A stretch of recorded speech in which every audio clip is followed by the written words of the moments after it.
오늘 아침 우리에게 주시는 하나님의 은혜의 말씀은 여호수아 11장 1절에서 23절까지의 말씀입니다. 여호수아 11장 1절에서 23절까지의 말씀 다 같이 봉독하겠습니다. 하솔 왕 야빈이 이 소식을 듣고 마돈 왕 요밥과 시므론 왕과 악삽 왕과 및 북방 산지와 긴네롯 남편 아라바와 평지와 서방 돌의 높은 곳에 있는 왕들과 동서편 가나안 사람과 아모리 사람과 헷 사람과 브리스 사람과 산지의 여우스 사람과 미스바 땅 헤르몬산 아래 히위 사람들에게 사람을 보내매 그들이 그 모든 군대를 거느리고 나왔으니 민중이 많아 해변에 수다한 모래 같고 말고 병거도 심히 많았으며 이 왕들이 모여 나와서 이스라엘과 싸우려고 메론 물가에 함께 진쳤더라. 여호와께서 여호수아에게 이르시되 그들을 인하여 두려워 말라. 내일 이맘때에 내가 그들을 이스라엘 앞에 붙여 몰살시키리니 너는 그들의 말 뒷발에 힘줄을 끊고 불로 그 병거를 사르라. 이에 여호수아가 모든 군사와 함께 메론 물가로 가서 졸지에 습격할 때에 여호와께서 그들을 이스라엘의 손에 붙이신 고로 그들을 격파하고 큰 시돈과 미스르봇 마임까지 쫓고 동편에서는 미스바 골짜기까지 쫓아가서 한 사람도 남기지 아니하고 쳐 죽이고 여호수아가 여호와께서 자기에게 명하신 대로 행하여 그들의 말 뒷발에 힘줄을 끊고 불로 그 병거를 살랐더라. 하솔은 본래 그 나라 모든 나라의 머리였더니 그때 여호수아가 돌아와서 하솔을 취하고 그 왕을 칼날로 쳐 죽이고 그 가운데 모든 사람을 칼날로 쳐서 진멸하여 호흡이 있는 자는 하나도 남기지 아니하였고 또 불로 하솔을 살랐으며 여호수아가 그 왕들의 모든 성읍과 그 모든 왕을 취하여 칼날로 쳐서 진멸하여 여호와의 종 모세의 명한 것과 같이 하였으되 여호수아가 하솔만 불살랐고 산 위에 건축된 성읍들은 이스라엘이 불사르지 아니하였으며 이 성읍들의 모든 재물과 가축은 이스라엘 자손들이 탈취하고 모든 사람은 칼날로 쳐서 진멸하여 호흡이 있는 자는 하나도 남기지 아니하였으니 여호와께서 그 종 모세에게 명하신 것을 모세는 여호수아에게 명하였고 여호수아는 그대로 행하여 여호와께서 무릇 모세에게 명하신 것을 하나도 행치 아니한 것이 없었더라. 여호수아가 이같이 그 온 땅 곧 산지와 온 남방과 고센 온 땅과 평지와 아라바와 이스라엘의 산지와 그 평지를 취하였으니 곧 세일로 올라가는 할렉 산에서부터 헤르몬산 아래 레바논 걸저기에 바알갓까지라. 그 모든 왕을 잡아 쳐 죽였으며 여호수아가 그 모든 왕과 싸운 지는 여러 날이라. 기브온 거민 히위 사람 외에는 이스라엘 자손과 화친한 성읍이 하나도 없고 다 이스라엘 자손에게 쳐서 취한 바 되었으니 그들의 마음이 강팍하여 이스라엘을 대적하여 싸우러 온 것은 여호와께서 그리하게 하신 것이라. 그들로 저주받은 자 되게 하여 은혜를 입지 못하게 하시고 여호와께서 모세에게 명하신 대로 진멸하려 하심이었더라. 그때 여호수아가 가서 산지와 헤브론과 드빌과 아납과 유다 온 산지와 이스라엘의 온 산지에서 아낙 자손을 멸절하고 그가 또 그 성읍들을 진멸하였으므로 이스라엘 자손의 땅 안에는 아낙 자손이 하나도 남음이 없고 가사와 가드와 아스도데만 약갓 남았었더라. 이와 같이 여호수아가 여호와께서 모세에게 이르신 말씀대로 그 온 땅을 취하여 이스라엘 지파의 구별을 따라 기업으로 주었더라. 그 땅에 전쟁이 그쳤더라. 아멘. 하나님의 말씀입니다.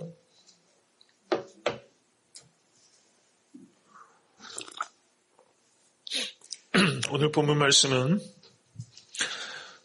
이제 여호수아 10장에서 남부 가나안 지방을 점령하고 오늘은 북부 가나안 지방을 점령해서 가나안 땅 전체를 취하게 되는 이런 전쟁의 대미를 장식한 그런 역사적인 국면의 기록입니다.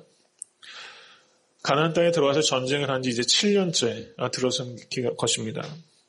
오늘 본문 말씀을 보시면 하솔 왕 야빈이 주도가 되어서 북부 가나안 지방의 여러 열국들이 하나로 모여서 11장 4절을 보시면 그들이 그 모든 군대를 거느리고 나왔으니 민중이 많아 해변에 수다한 물에 같고 말과 병거도 심히 많았다. 이렇게 말하고 있는 것을 볼 수가 있습니다. 갈수록 전투가 치열해지는 것입니다. 전쟁이 이제 마지막으로 종결하게 이르기 전에 적의 전력이 극대화돼서 가장 큰 전쟁이 있다는 것이죠. 우리의 영적 전쟁도 갈수록 치열해지는 국면을 경험하게 된다는 것을 예비할 수 있어야 된다는 것입니다. 지금 11장 4절에서 강조하고 있는 것은 이 북부 가나안 열국의 힘이 이스라엘과 전력 싸움으로는 비교가 안 된다는 것입니다. 영적 전쟁은 전력으로 하는 것이 아니라 순종으로 이뤄내야 되는 전쟁이라는 것을 기억하실 수 있게 되기를 바랍니다. 우리의 삶에도 끊임없는 개인적인 혹은 교회적인 그런 영적 전쟁이 있습니다. 근데 우리가 전력을 보고서 위축될 것이 아니라 내가 이 순간 어떻게 순종을 결단할 것인가, 바로 거기에 승리의 관건이 있다는 것을 늘 기억하실 수 있게 되기를 바랍니다. 이제 11장 5절을 보시면 왕들이 모여 나와서 이스라엘과 싸우려고 메롬 물가에 함께 진쳤다 이렇게 말하고 있습니다. 여호와께서 여호수아에게 이르시되 그들을 인하여 두려워 말라 이렇게 하나님께서 말씀하셨습니다. 오늘 아침에 이 음성 들으실 수 있게 되기를 간절히 바랍니다. 사람들은 두려워하는 것에 매이게 됩니다. 돈을 두려워하면 돈에 속박당하고 노예가 되고 사람을 두려워하면 사람의 노예가 됩니다. 하나님을 두려워하게 되면 오직 하나님께만 매일 수 있게 되는 것입니다. 그러므로 하나님만을 두려워할 때 우리는 이 세상 모든 것들을 이길 수 있는 그런 담대함을 가지게 되는 것입니다. 오직 여호와 하나님 한 분만을 두려워하시고 다른 모든 것에 대해서는 두려워하지 않기로 결단하시고 그것을 위해서 기도하실 수 있게 되기를 바랍니다. 하나님께서는 여호수아에게 내일 이맘때에 내가 그들을 이스라엘 앞에 붙여 몰살시키리니 너는 그들의 말 뒷발의 힘줄을 끊고 불로 그 병거를 사르라. 이렇게 하나님께서 납득하기 어려운 명령을 하고 계십니다. 이스라엘 백성은 출애굽할 때 그 애굽의 병거와 말들을 보면서 어쩌면 우리는 언제쯤이면 국력이 증진돼서 우리도 저렇게 그런 힘센 말들과 저런 병거를 가질 수 있게 될까? 그런 생각들을 아마 했을 것입니다. 그런데 하나님께서는 내일 저들을 너희 손에 붙일 테니 그렇지만 한 가지 단서를 붙이는 것입니다. 그들의 말 뒷발의 힘줄을 끊고 불로 그 병거를 사르라. 이것은 우리에게 절대적인 순종을 하나님께서 요청하는 것입니다. 이스라엘 백성들은 이와 같은 말과 병거를 비축해놓고 앞으로도 있을 여러 가지 전쟁에 대비하고 싶은 마음이 있었을 것입니다. 근데 하나님께서는 이것을 그렇게 하지 말라고 지금 요청하고 계시다는 것이죠. 이사야서 31장 1절과 2절을 한번 보시기 바랍니다. 이사야서 31장 1절과 2절입니다.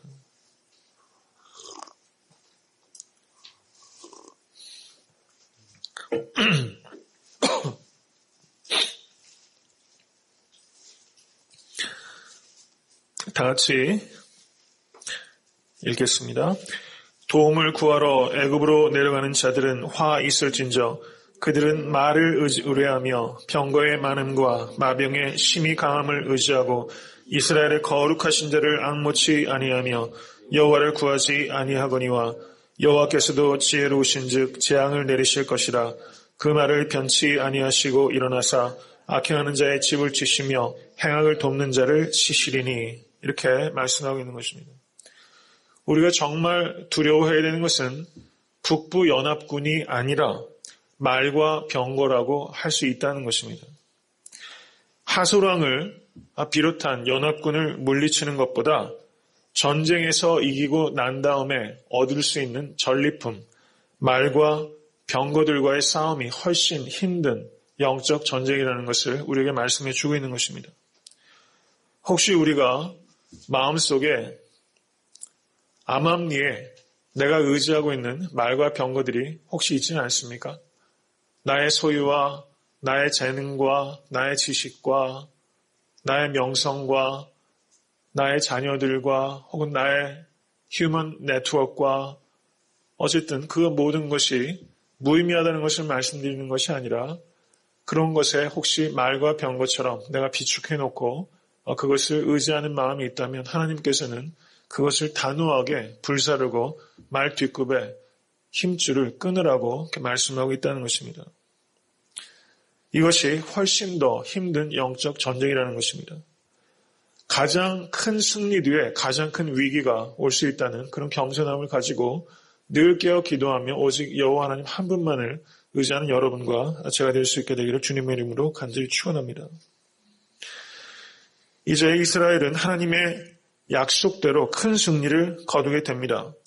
11장 11절을 보시면 이제 하솔 가장 큰 나라입니다. 그 나라를 물리치고 그 왕을 칼날로 쳐 죽이고 불로 하솔을 살랐다고 말하고 있습니다. 저들을 진멸하여 호흡이 있는 자는 하나도 남기지 않았다. 네, 11장 12절 다시 한번 읽겠습니다. 여호수아가 그 왕들의 모든 성읍과 그 모든 왕을 치하여 칼날로 쳐서 진멸하여 여호와의 종 모세의 명한 것과 같이 하였으되 이렇게 말하고 있습니다. 하나님께서는 모세에게 명하신 것을 이 여호수아는 모세의 시종이었습니다.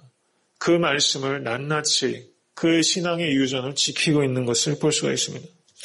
이것은 뒤에서도 강조가 됩니다. 11장 15절 다시 한번 읽겠습니다. 여호와께서 그 종 모세에게 명하신 것을 모세는 여호수아에게 명하였고 여호수아는 그대로 행하여 여호와께서 무릇 모세에게 명하신 것을 하나도 행치 아니한 것이 없었더라. 이와 같은 결국 전쟁의 승리는 전력이 아니라 이와 같은 순종을 통해서 승리하게 되는 것입니다. 올 한해 성도님들의 이와 같은 절대적인 순종을 통해서 큰 승리를 경험하실 수 있게 되기를 축원합니다. 그런데 여기에서 우리가 살펴봐야 되는 것은 하솔은 완전히 진멸하고 모든 것을 불로 다 태웠는데 11장 13절을 보시기 바랍니다. 여호수아가 하솔만 불살랐고 산 위에 건축된 성읍들은 이스라엘이 불살르지 아니하였으며 이 성읍들의 모든 재물과 가축은 이스라엘 자손들이 탈취했다. 이렇게 말하고 있습니다. 바로 이것이 여호수아가 하나님께서 모세에게 주신 명령을 순종한 것입니다. 첫 것은 하나님께 온전히 드렸던 것입니다. 하솔은 완전히 불살라서 거기에서 전리품을 취하지 아니하고 다른 성읍들은 거기에서 재물과 가축은 이스라엘 백성들이 취했다는 것을 우리가 알 수 있죠. 이와 같이 우리의 삶 속에는 말씀이라는 굳건한 원칙이 있어야 되는 것입니다. 하나님께서 모세에게 주신 명령을 또 여호수아가 그것을 그대로 행했던 것처럼 우리가 하나님의 직접적인 계시와 또 말씀과 또 교회의 전통과 이런 여러 가지 일들에 대해서 우리가 그대로 행하는 순종이 우리의 삶 가운데 있어야 될 것입니다. 아브라함 카이퍼라는 사람은 이렇게 말합니다. 내 삶에는 주님이 내 것이라고 말씀하지 않는 것은 결코 용납할 수 없습니다. 하솔은 첫 것으로서 지금 여호수아와 이스라엘이 자기 것이라고 주장하지 않고 완전히 하나님께 드린 것을 우리가 볼 수 있죠. 우리의 삶 속에서 아직도 우리가 내 것이라고 주장하고 있는 것, 마땅히 하나님께 속한 것을 내가 갖고 있는 것이 있다면 그것을 내려놓기로 결단하실 수 있게 되기를 바랍니다. 이제 11장 18절을 보시면 이제 11장 16절에 이제 산지와 평지 모든 것을 다 얻었다. 전쟁이 이제 종결된 것을 이렇게 선포하고 있습니다. 그런데 11장 18절은 여호수아가 그 모든 왕과 싸운 지는 여러 날이라 이렇게 말하면서 이 영적 전쟁은 시간을 필요로 한다는 것입니다. 7년 동안의 싸움을 통해서 가나안을 완전히 정복할 수 있었습니다. 내 가나안 땅을 주시겠다 하나님의 약속은 언제 누구에게 있었습니까? 아브라함에게 있었던 것입니다. 창세기 15장 13절에 하나님께서 가나안 땅에 대한 명확한 약속을 주셨습니다.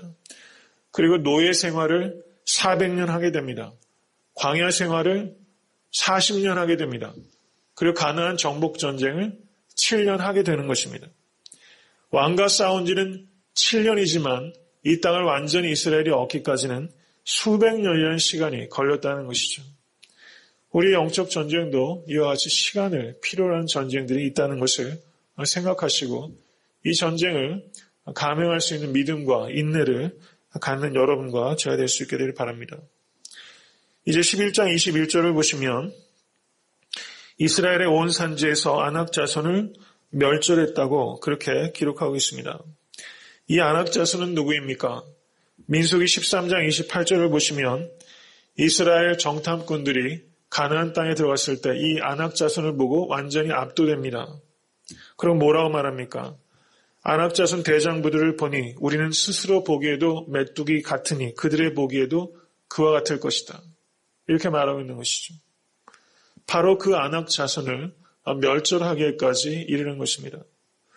이 아낙 자손은 이스라엘이 가장 두려워했던 존재입니다. 우리의 삶 속에서도 아낙 자손이 있습니다. 내가 가장 두려워하는 것, 그 두려움의 대상, 그것을 멸절할 수 있는 큰 승리의 계가가 우리 삶 가운데 허락될 수 있게 되기를 간절히 소원합니다. 그런데 11장 22절을 보시면 또 안타까운 국면, 나중에 있게 될 뭔가 이 재앙의 불씨들이 또 남겨지는 그런 모습들을 볼 수 있습니다. 이스라엘 자손의 땅 안에는 아낙 자손이 없는데 하나도 남음이 없는데 가사와 가드와 아스도데만 약간 남았었더라 이렇게 말하고 있어요. 약간 남아있는 게 문제입니다.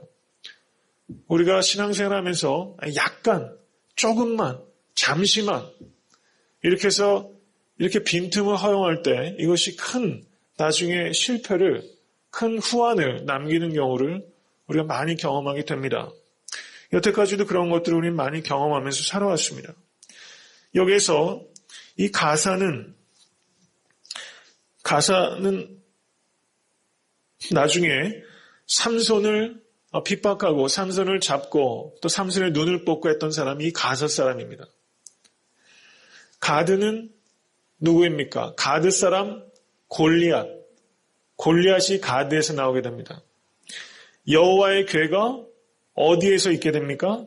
이 아수돗 이방 땅에 여호와의 궤가 머물게 되죠.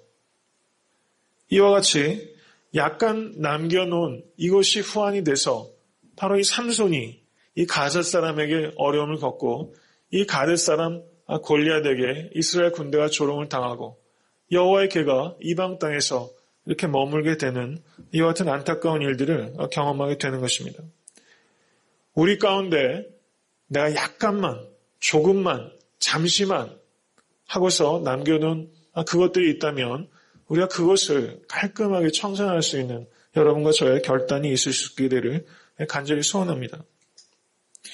그렇지만 참 감사한 것은 하나님께서는 삼손에게 마지막 힘을 주시고 골리앗에게 위축돼서 두려워하고 있는 이스라엘 군대에게 하나님께서는 다윗을 보내주시고 또 골리앗을 넘겨뜨리게 하시고 또 언약궤도 20년 만에 다시 유대 땅으로 되돌아오게 하십니다. 우리는 늘 이렇게 약간 남겨놓으면서 실수하지만 하나님께서는 우리는 실패하지만 하나님께서는 결코 실패하지 않으시는 것을 믿으실 수 있게 되길 바랍니다. 그렇지만 약간 남겨놓은 것 때문에 대가가 너무 혹독하다는 것을 우리가 알아야 되는 것이죠. 이것을 완전히 치워버렸으면 그 혹독한 대가를 치르지 않아도 되는 것입니다. 저는 이 가사와 가드와 아스돗을 약간 남겨놓은 것, 이것을 하나님께서 회복시키고 또 결국엔 궁극적인 승리를 하게 하시는 하나님을 찬양합니다. 그렇지만 이런 어리석음들을 우리는, 교회는 반복해서는 안 되겠다. 이런 것을 생각하면서 이 철저하게 하나님 앞에 절대적으로 순종하는 여러분과 저의 결단이 있을 수 있기를 간절히 바랍니다. 이제 11장 23절을 보시면 다 같이 한번 읽겠습니다. 이와 같이 여호수아가 여호와께서 모세에게 이르신 말씀대로 그 온 땅을 취하여 이스라엘 지파의 구별을 따라 기업으로 주었더라. 그 땅에 전쟁이 그쳤더라. 아멘. 7년 전쟁이 이제 완성이 되는 것이죠. 어떻게 보면 이 영적 전쟁은 7년이 걸릴지도 모르겠습니다. 저는 오늘 이 말씀을 준비하면서 저희가 이제 2009년에 이제 개척이 됐죠. 이제 1년 반을 좀 넘기고 있습니다. 저는 7년 뒤에 애틀랜타 섬기는 교회의 모습을 생각해 보게 됩니다. 7년. 영적 전쟁을 하면 이 남부 가나안도 점령하고 북부 가나안도 점령하고 그 온 땅을 취하게 되는데 이 7년 뒤에 우리 애틀랜타 섬기는 교회 성도님들의 영적 지경, 그리고 애틀랜타 섬기는 교회 영적 지경이 얼마만큼 확장될 것인가. 이렇게 한번 묵상하고 기도하게 됩니다. 오늘 그것을 위해서 좀 기도하시기 바랍니다. 나 한 사람 한 사람이 정말 순종하는 종이 되어서 이 전쟁에 우리가 임해야겠다.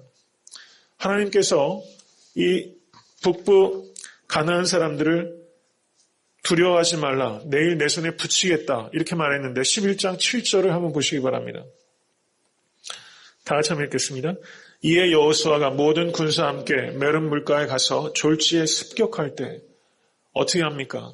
하나님께서 내 손에 붙이겠다고 하지만 인간의 편에서 할 수 있는 최선을 다하고 습격한다는 것입니다. 과감하게 선제 공격을 한다는 것이죠. 믿음이 없으면 선제 공격 못하는 것입니다. 공성하는 데는 사람과 물질이 훨씬 많이 들죠. 수성하는 데는 성을 지키는 데는 훨씬 적은 인력으로 할 수 있는 것입니다.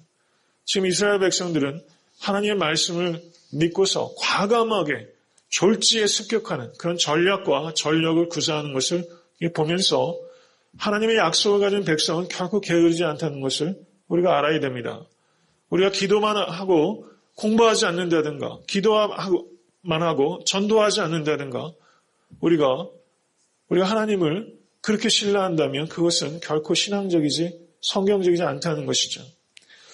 저는 여러분과 제가 두려워하고 있는 무엇인가 대상이 있다면 그것에 대해서 수세적으로 수동적으로 끌려갈 것이 아니라 하나님 내가 이스라엘의 가나안 정복 전쟁의 이 마지막 전쟁의 국면을 생각하면서 우리가 졸지에 내가 선제 공격하겠다. 이런 마음을 가지고 과감하게 공격을 감행하시는 여러분과 제가 될 수 있게 되길 간절히 바랍니다. 그랬더니 온 땅을 얻게 되고 그 땅의 전쟁이 그치더라. 성도님들의 올 한 해가 이와 같이 모든 지경을 얻으시고 그 땅의 전쟁이 그치는 이런 피스, 이런 샬롬을 경험하실 수 있게 되길 간절히 바랍니다. 전쟁은 확정된 것입니다. 믿으십니까? 승리는 확정된 것입니다. 그런데 승리는 아직 완성이 안 된 것입니다. 그래서 확정된 승리를 믿으시고 완성된 승리를 향해서 굳건하게 걸어가실 수 있게 되길 간절히 바랍니다. 저는 그 땅의 전쟁이 그쳤더라 이것을 보면서 우리의 영혼의 성화의 과정을 생각해 봤습니다.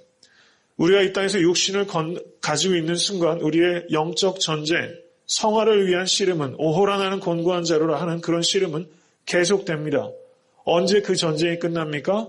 우리가 죽는 순간에 그 전쟁이 끝납니다.